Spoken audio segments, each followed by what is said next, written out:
Louisville Underground. I have to tell you, this is my favorite place to do comedy. I don't say that to everyone.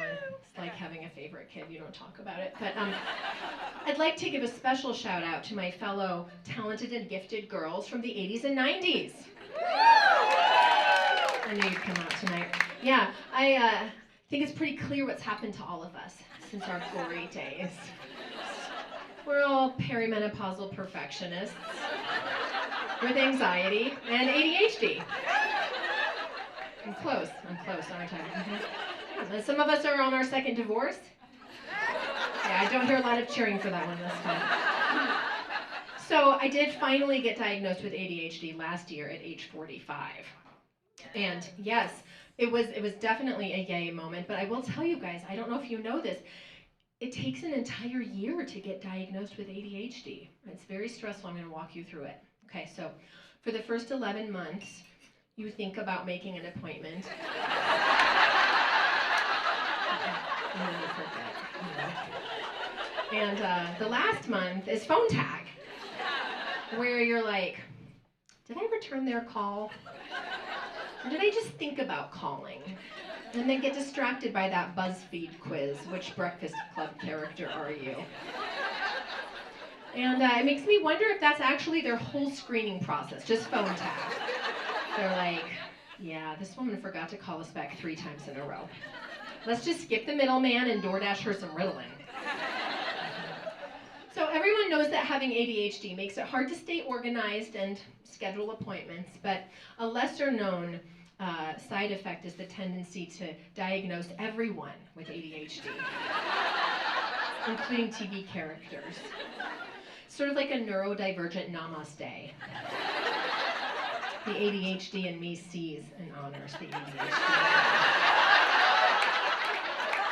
I see you, Lorelai Gilmore. Mrs. Maisel. So even with meds, procrastination is a problem. I have this fantasy that my car gets stolen, and so I don't have to deal with the trunk full of donation bags anymore. You know the bags. Yeah, like bummer about the insurance hassles, but I won't be driving around for 6 more months with trash bags full of baby stuff I keep forgetting to take to Goodwill. Have fun with that shit, car thief. That'll teach you. I mean, honestly, if there's a way to reform a car thief, it might be to have him steal my minivan full of donation items.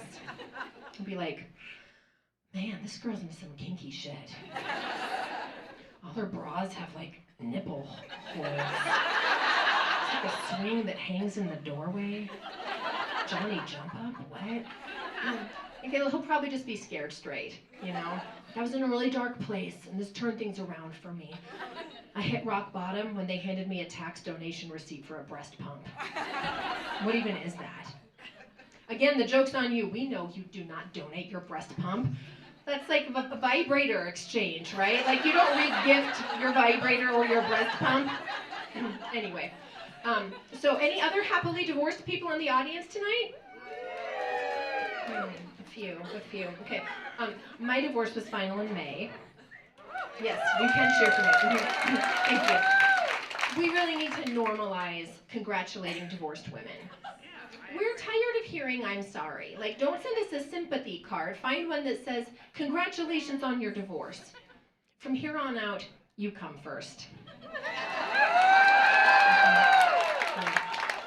So, my sister ex-wives, maybe you know this. Does this happen to you? Have you noticed that your married friends get real careful how they talk about their marriage around you?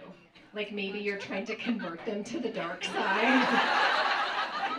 Like you hear a lot of unsolicited, my husband and I are in a really good place right now. Cool, Lindsay, thanks for sharing.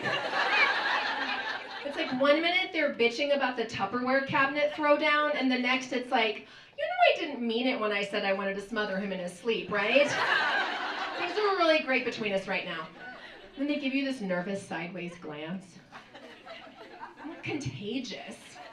It's like these women think I'm running a pyramid scheme. And like I'm recruiting for my divorce downline. Calm down, Janet. I'm sure your husband really is proficient at oral. So Perimenopause plus divorce is great. I feel like Peri is kind of the John Malkovich of women's health. Its impact is unexpected and underrated. I mean, Peri is like menopause light, but it's not nothing. It's sort of like Bud Light versus Craft IPA, you know? Like a little watered down, but enough of it will knock you on your ass. As we former Lutherans like to say. I'm giving away a lot, aren't I? It's a foretaste of the feast to come. So, when my married friends tell me they're considering an open marriage, I'm like, oh, you're in Peri divorce. Other signs of Peri divorce include waking in the night with homicidal rage towards your sleeping partner, and feeling frequently unexpectedly hot. For fictional vampires. Your sexy mailman. That guy from The Bear. Yes, chef. Now, with all this divorce talk, you might be concerned that maybe your marriage is in trouble. Yikes, but don't worry, I have a foolproof test to determine whether your relationship will stand the test of time. Are you ready? I'm taking notes, okay. So have you guys heard of Celebrity Hall Pass? Okay, yeah, so if you don't know, it's like, what famous person are you allowed to sleep with? Like, yeah, like, okay, let's go back. Ross from Friends, the tragedy with Isabella Rossellini, right? I'm seeing Ryan Gosling coming up over here, like, you get it. Now, don't panic. There's nothing wrong with having a hall pass. Like, your partner has one too. According to TikTok, it's very healthy. However, if your hall pass wouldn't have sex with your partner's hall pass, you may have a problem. My divorce should not have come as a surprise. Like Miley Cyrus and Stephen Colbert. Maybe a chasm too wide to bridge. Like, if you find yourself in a B. Arthur Channing Tatum situation, you should probably call a marriage counselor or a divorce attorney. And if you think I'm trashing any of the Golden Girls, think again. Like, I've already stated my preferences. For me, it's Colbert or The Bear, okay? I've never understood the Channing Tatum thing. But really, political differences are not the top red flag in relationships. It's hall pass incompatibility syndrome. Okay? Maybe I should start that MLM. I should be getting a commission on my converts, you know? I see a lot of audio messages in my future. Hey girl, I know we haven't talked since 3rd grade, but I noticed your husband's kind of a douche. And I think you'd be perfect for my team, Divorce Divas. Hear me out. You've been quoting a lot of Brene Brown on Facebook. And your husband's been checking in daily at the Focus on the Family CrossFit studio. Let me guess. His hall pass is both of the Olsen twins, and yours is Barack Obama. Like, circle back, no pressure, but if you sign up by Tuesday, you can participate in the Secret Santa vibrator exchange. Have fun talking to your husbands tonight, everybody, and remember, open marriage is a Peri divorce trap. So more bad news for the recently or soon to be single. Not sure if you guys knew this, but pretty much everyone just got out of a relationship with a narcissist. You heard this? I know. It's like these newly single men can't all have personality disorders, right? Like some people are just garden variety assholes. According to Psychology Today, only 1% of the population is narcissists. Now, the math isn't mathing. But more importantly, the alarmists are ruining it for the rest of us who clearly did just get out of a relationship with a narcissist. Am I right? On the other hand, I haven't been single that long, but I think it's possible that all these douchey exes really are narcissists. And women just got sick of their shit all at the same time. Like a narcissist zombie apocalypse. You know, ladies are unloading them faster than last season's Stanley mug. It's like, it's 2024 and time's up for narcissists.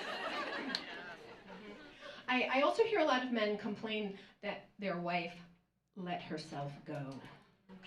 That is gasp-worthy. We do not say that. And I find it highly unlikely, given the very aggressive beauty industry. I blame Kohl's for that. No, hear me out. For letting Sephora infiltrate their mom jean mecca. I mean, it's like, I just walked in here for an air fryer and a package of high-waisted briefs.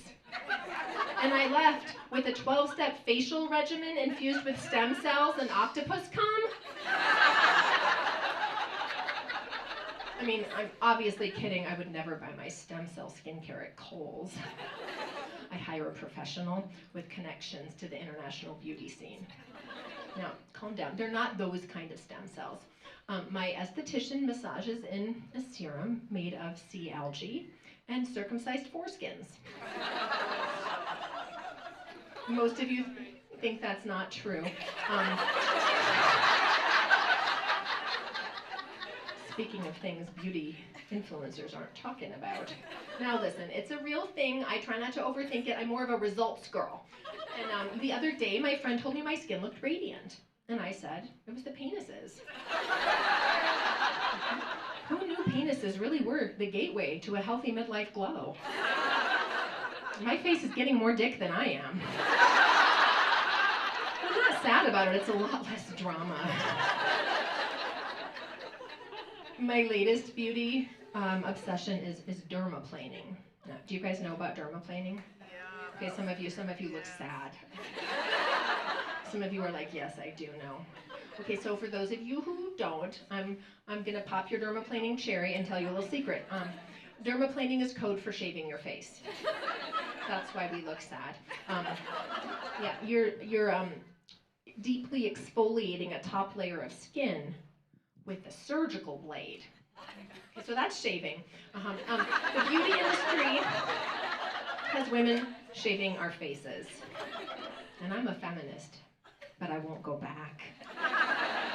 My face is now as soft as the butt of the baby who unknowingly lent his foreskin to my beauty routine. Now, I do think the beauty industry has gone a little too far. My best friend just told me she had a bad Botox experience at her dentist. Talk about a low-key upsell. Try our new Botox and fluoride bundle today. I mean, like, what's next? A chemical peel during your colonoscopy? It's the ultimate cleanse. You go for your pap smear and your gynecologist is like, while I'm down here, can I interest you in a nice Brazilian? I mean, but like, think about it, it's not the worst idea. Like, I am a busy ADHD mom, and multitasking my self-care, it may be the way to go. Like, why not get a pedicure and have therapy? Like, it's just more efficient for the same person to trash your ragged cuticles and your terrible taste in men, all at once. She's like, okay, homework for next time. Avoid cheap polish and men who live with their mothers. Your copay is $45. I'll see you in 3 weeks. Speaking of self-care, it wasn't fair that my face was getting all the action. So for my birthday, I treated myself to a new vibrator. And we can cheer for both divorce and vibrators. They do tend to go hand in hand. Oh my God, pardon the pun. That was like such an accident. I should not have said that. Yeah, so my favorite part of shopping for sex toys is that brief charade when you pretend you're not going to let the 22-year-old emo salesperson help you. She's all, hey, welcome to sisters doing it for themselves. Can I help you find anything? And you're like, no, thank you, I'm just looking. And like 1 minute later, McKenna knows whether you prefer flicking or suction. And also your best friends. She's like, here, give me your finger, feel this. And you're not even grossed out because you're so invested in her dream of one day owning a vegan oxygen bar. You're like, see you next time, girl. Don't let that bitch Aunt Connie get you down. It's just her generational trauma talking. And she's like, thanks, bestie. Don't forget to use your new organic coconut oil CBD warming lube with your new toy. And make sure you charge your bottom feeder when you get home. McKenna's got my back.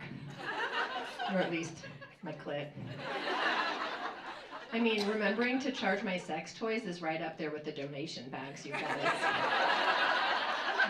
And like, there's only one thing worse than that empty pint of Haagen-Dazs your kid put back in the freezer, and that's a dead vibrator. We are midlife moms and we cannot afford self-care blue balls. You guys have been the best. I love the Underground. Let's give it up for the whole staff here and your host, Pam Moore. Thanks, everybody.